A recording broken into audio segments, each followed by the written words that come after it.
confession, that's the most basic operating expense. Parang enough na lang siya to pay for the fuel, for the maintenance of the vessel, yung bayad sa mga tao, manpower nila, electricity, tubig. Wala pa kahit 5 na binabayaran yung OTR sa Tugo at wala pa rin kontrata kasi nga ang intention ni Sector Gade, kausapin pa yung principals ng Tugo to seek for further concession.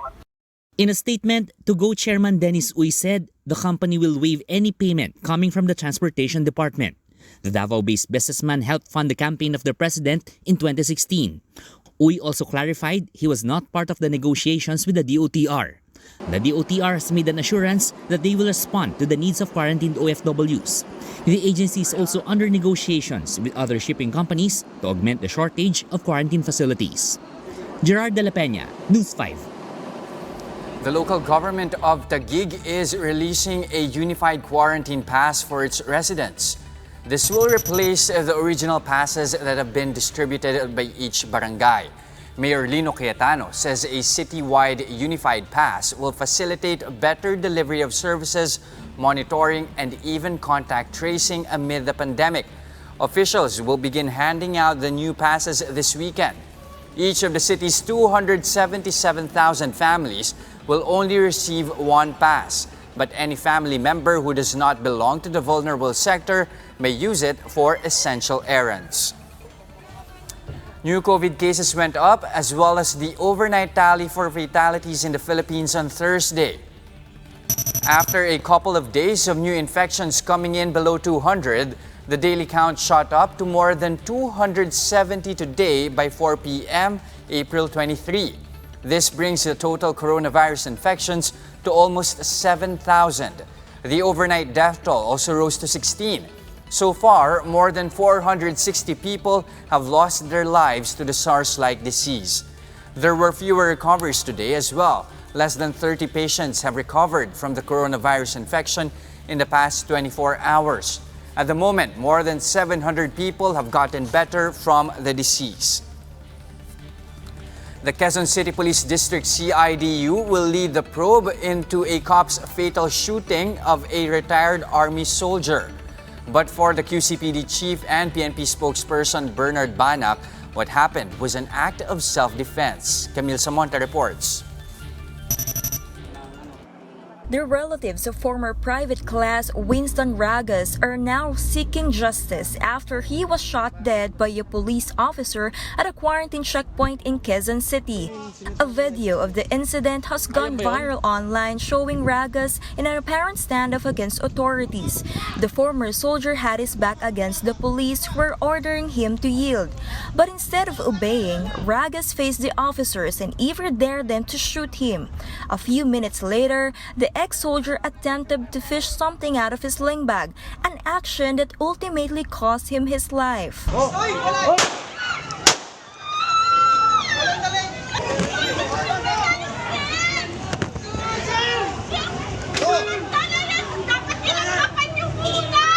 Authorities say investigators recovered a loaded .38 caliber pistol from his sling bag, but Ragas' family insisted Winston had no gun. Gusto po namin ng hustisya po kasi po parang mabigat po ang kalaban kasi pulis po. Wala pong ginawa ang kapatid ko sa kanila. Willing pa nga po magpaposas. Pagtaas ng kamay, taas ng kamay. Base doon sa video, yung bag mo, nabaril na nga siya, inihagis niya pa kasi pinapahagis eh. His relatives added Winston was suffering from post-traumatic stress disorder from his time in service.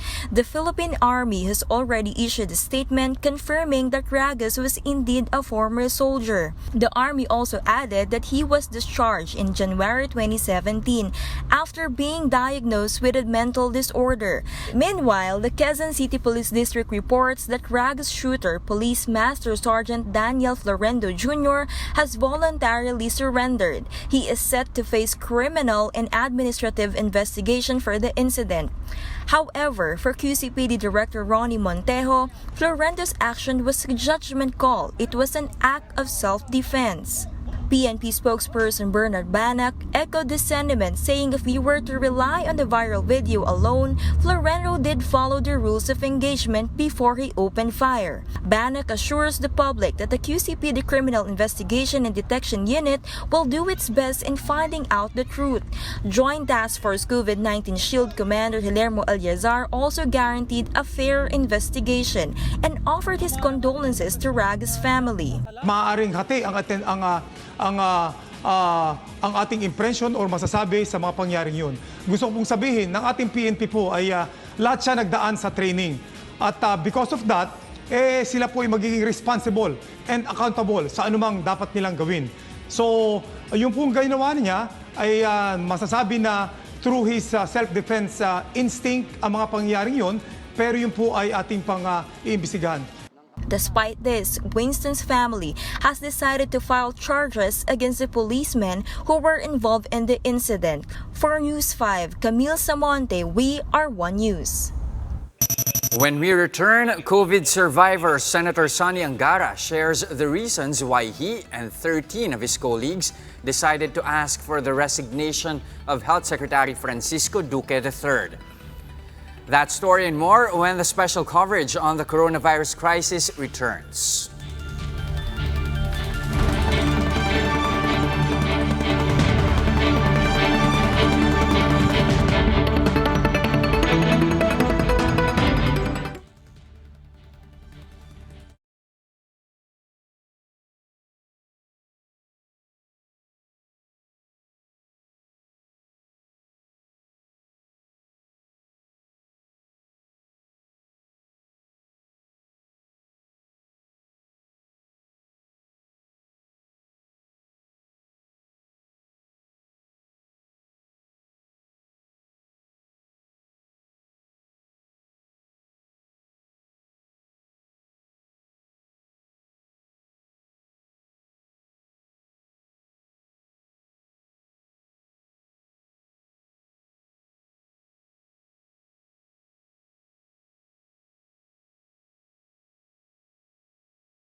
Good evening. You're still watching the special coverage of the coronavirus crisis using the combined forces of News 5 and Signal TV's One News, Radyo 5 and 1PH. Senator Sonny Angara revealed how he and other senators came up with a resolution that sought for the resignation of Health Secretary Francisco Duque III. Angara, now a COVID-19 survivor, also lays down how the Senate will carry on with their tasks once session resumes on May 4th. Mayan Los Baños joins us live from Pasig for more details. Mayan, ano yung sinabi ni Senator Angara tungkol dun sa karanasan nila and how they came up with the decision calling for the resignation of Duque? Alam mo, Jess, dinetalye nga ni Senator Sani Angara yung kanyang, na isang COVID-19 survivor, yung kanyang karanasan dito sa paglaban sa nakakahawang sakit na ito. At ikinuwento rin niya, paano nga ba nakapagdesisyon yung 14 na senador kasama siya sa pagsumite nitong resolusyon na humihiling ng agarang resignation ni DOH Secretary Francisco Duque III. 8 araw na na-confine sa ospital at nagbayad ng 400,000 pesos ng tamaan ng COVID-19 si Senador Sani Angara nitong Marso. Mahirap daw ang kanyang naranasan. Madalas daw siyang nahihilo, nagsusuka at walang ganang kumain dahil sa lakas ng mga gamot niya noon. Very lonely and kind of, you're not very hopeful at the start, but when you come out of it, you're very grateful to the health personnel who took care of you, and you realize what a tough job it is. I think that's the first learning. And the second is, I was in a private hospital. So I was wondering if our countrymen get the same level of care in the public hospitals. Although I'm confident with a hospital like PGH and the other specialized DOH hospitals like the lung center. Nang gumaling si Angara, isa siya sa 14 na senador na pumirma sa resolusyon para pagbitiwin sa pwesto si DOH Secretary Francisco Duque. Bago raw magdesisyon, naging mahaba ang mga debate ng mga kasamahan niya. Isa raw kasi sa tanong ay kung tama ba ang timing ng ilalabas na resolusyon. The status quo was unacceptable and we could not kind of have business as usual or proceed at the pace that we were proceeding at. We felt there was a lack of urgency, a lack of speed, a lack of foresight, lack of being proactive on the part of the DOH, not the hospitals down below, not the constituent units, but on the part of the leadership. That's why we called specifically for the resignation. 14 senators signed the resolution calling for the resignation of Secretary Duque, and failing that, at least to kind of send the message that, hey guys, this isn't good enough. Kwento ni Angara, dismayado ang mga senador sa kakaunting COVID testing na isinagawa ng DOH noong mga unang linggo ng krisis. Kulang na kulang din daw ang contact tracing. Salat din ang kagamitan sa mga ospital. Bilang dating chairman ng Senate Finance Committee, alam daw ni Angara na pinaglalaanan nila ng malaking budget ang DOH na umaabot pa ng 200 billion pesos. Pero bago pa man ang pandemic noong Marso, may question na raw kung paano ginagastos ng ahensya ang kanilang budget. Nagkulang daw si Duque sa pamamahala sa mga ospital kaya nagulantang daw sila sa pagkalat ng sakit. So that's the situation pre-pandemic or pre-coronavirus. And now, I think with the coronavirus really in full bloom or close to full bloom or close to its peak, we're seeing the weakness of this lack of granular information, in fact, and the weaknesses of the past coming back to haunt us in a sense. So, but because of, I guess chronologically, we started with the current events. And so, with the weaknesses on mass testing, on contact tracing, on basically being, and the lack of PPEs, things like that, and he put a gag order on all the hospitals. We said, these are reactions of someone maybe who doesn't want to take control of the situation and doesn't want to be a problem solver. I think we need a problem solver and we need a crisis manager at this stage of the game, So we felt that was lacking. Again, nothing personal against the secretary, but it's a very unusual time and perhaps it called for special talents as well. Alam mo, Jess, sa May 4, nakatakda nang mag-resume ang sesyon ng Senado pero ayon kay Senator Sani Angara, wala pang pinala desisyon ang mga senador. Ano bang mangyayari? Physically present ba sila sa session o virtual session ang mangyayari o postpone mismo yung session dahil nga, lalo kung hindi ma-lift yung ECQ dito sa NCR pero nauna nang sinabi ni Senate President Soto hindi pwedeng baguhin ang petsa ng resumption ng sesyon lalo't yan ang nakalagay sa loob ng legislative calendar. Jess? Man, would conducting a virtual session be very crucial, especially since you have Senate rules identifying na kailangan physically present yung mga senador, especially when voting on a measure or sa isang panukalang batas? Tama ka, Jess, kasi nakalagay sa Senate rules talaga, dapat physically present sila. So, depende sa magiging desisyon ng mga senador, baka i-relax nila or i-suspend nila yung rules para payagan kung sakasakaling virtual session yung gagawin nila. Anyway, sabi ni Senator Sonny Angara, yung special session na ginawa weeks ago para aprobahan yung Bayanihan Act is pwede naman na may ibang hybrid ang nangyari. May ibang mga senador na nasa session hall, may ibang mga senador na work from home at tatawagan na lang sila kapag na certain pending bills, Jess. All right, thank you very much, Mel Los Baños, reporting to us live from Pasig. Now, being quarantined at home can really test one's patience, especially if you're separated from family and friends. But talking to them on the phone or chatting with them online somehow eases the burden and assures us that we're still connected even if we're apart. And that's how the Dawn frontman, Jet Pangan, felt when he revived a familiar song called Salamat. For the music icon, recording the song in this very difficult time reminded him of the importance of support from friends and family, especially if they're away. Even if things are far from normal, Pangan is comforted knowing that he's part of a song that can help people just hang in there and look forward to the day when they can go on with their lives without fear. Produced by Smart Communications, the revival of the 80s classic is a tribute to life's meaningful connections. It comes at a time when keeping in touch matters the most. The song is also an homage to those who continue to serve in these trying times. Let's watch this.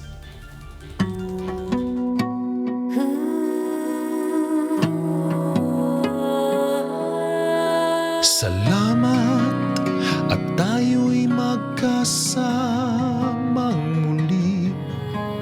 Salamat, paglipas ng pagsubok may darating na araw. Kay tamis ng ating samahan sa likod ng kalungkutan, tunay na kaibigan, kasamang maaasahan. Salamat at tayo'y may pinagsamahan. Salamat, tunay kong kaibigan. Salamat.